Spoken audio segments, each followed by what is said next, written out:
Hello, hello. I'm here to share something Dr. Raman considered essential. The foundation every serious student of Jyotisha must learn before studying Vedic astrology. Dr. Raman taught thousands of students across half a century. Yet, he began with the same principles. Today, you learn exactly where he started, why these fundamentals determine your success as a practitioner, and three specific pillars you can actually apply immediately. Three specific techniques.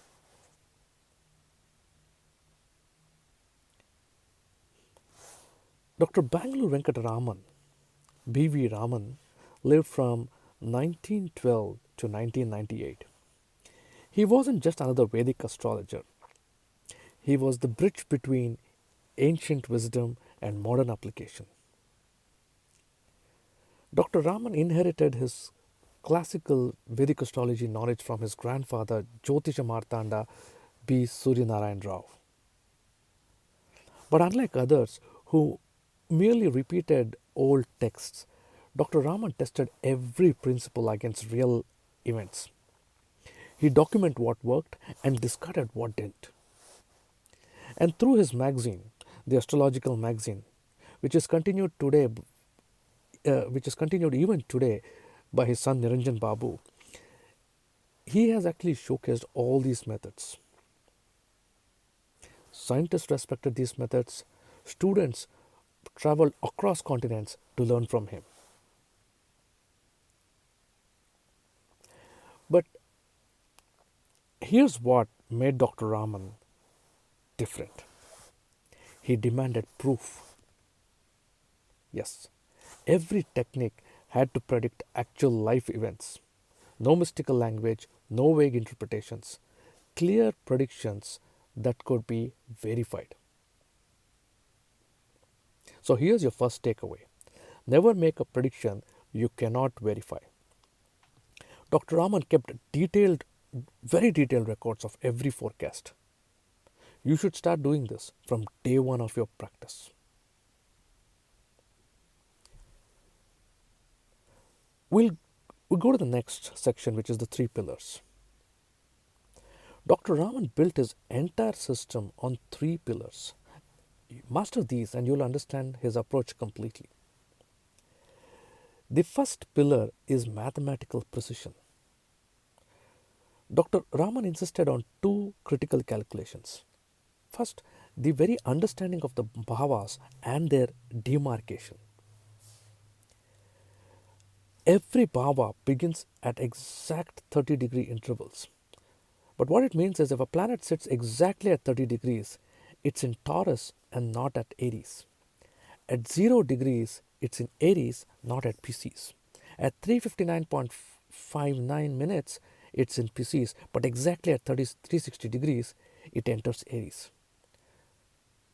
So here's your practical rule. A planet at 29 degrees, 59 minutes, 59 seconds is preparing to change sign, but it's still in the same sign. The moment it becomes 30, it moves into the next sign. That's your first learning. Next is the Ayanamsa. Dr. Raman developed the Raman Ayanamsa, and he proved its accuracy, spanning decades through his accurate predictions. All his successful forecasts were based on this precise Ayanamsa, the Raman Ayanamsa. And here's why this matters practically.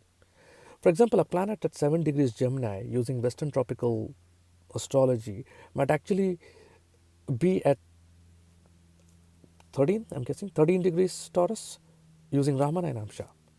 So this completely changes the interpretation and the prediction.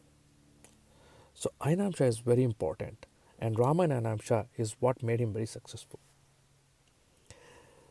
The second principle is his reliance on classical principles. Dr. Raman found that Parashara and Varahamihira were the ultimate texts, they were the ultimate authority.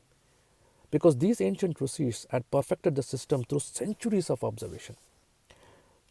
However, Dr. Raman didn't accept everything blindly. He tested each and every rule against hundreds and hundreds of charts, proving their validity through practical application. So here's your key principle. Or before that, let me give you some interesting ideas.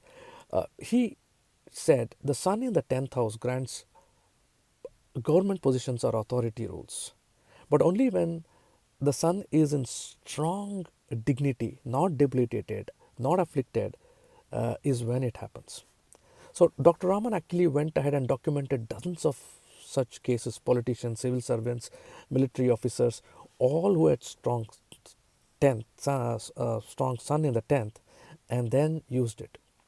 So your practical takeaway is first look at the sign, observe its strengths, look at the conditions, and then make an inference. A weak planet cannot give full results regardless of the house or position or the yogas that they can give.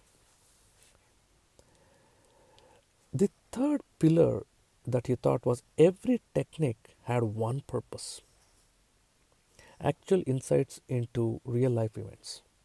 But he learned this through experience, including making mistakes. For example, Dr. Raman once applied the traditional Kuja Dosha rules. Everybody, Mangalik is, they're afraid of it, right? He once applied it literally to headmaster's horoscope. Mars was positioned in a specific house, and that indicated marital discord or even loss of spouse. And he went ahead and made his prediction and said this would lead to the spouse's death. But interestingly, what turned out was the headmaster was happily married for 30 years, and both the husband and wife were perfectly healthy. So, this taught Dr. Raman a very crucial lesson. Traditionally, Mars in the second, fourth, seventh, eighth, or 12th creates Kuja dosha, but in practice, they didn't work unless there are certain heavily afflicted conditions. Similarly, Dr. Raman explored various nadi traditions. And I remember him telling me that the Markandeya nadi proved fairly accurate. In fact, it actually predicted his wife's name, that is my grandmother's name, and his own lagna. But others too were very vague and contradictory. So your takeaway is test every technique on at least 10 charts before uh, accepting it. Keep a note of your success and failure rates.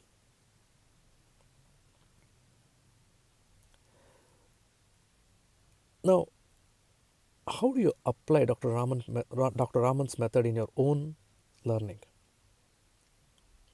First and foremost, I think you need a very reliable software that uses Dr. Raman Ayanamsa. Use Jehora, Devaguru, and other things. They all incorporate these things. Second, Dr. Raman very clearly said that you need to first identify the planetary positions, then the planetary strengths assessment using Shadbala. Third is Vimshottari Dasha. Fourth is combining houses, planets, periods, and predictions. And fifth is verification of these events in this manner. So never skip a step. Each builds upon the previous one. Most newcomers rush to make predictions without understanding planetary strengths. They mix Western and Vedic concepts. They rely on default software configurations without knowing the underlying principles, and that sets you up for failure. Before interpreting any chart, first assess all the 9 planets, their strengths. Remember, weak planets cannot give strong results regardless of their house positions or the yogas that they cause. And study one planetary combination daily. For example, use the 20-day curated daily teachings that we have recently completed and master them. This will set you up for success. And if you're really committed to learning authentic Vedic astrology with practical applications, we are starting the master classes now. So subscribe to this YouTube channel, enable notifications. The masterclasses are starting in October and it will be free. Many of you asked how to register. You don't have to register, you just have to subscribe, because only if you subscribe, you will be able to meet the teachers online and interact with them live. Again, let me repeat this. It is only possible if you subscribe, and this gives you the ability to interact with the teachers live. I'll see you in the masterclasses or in the next video. But till that time, namaste.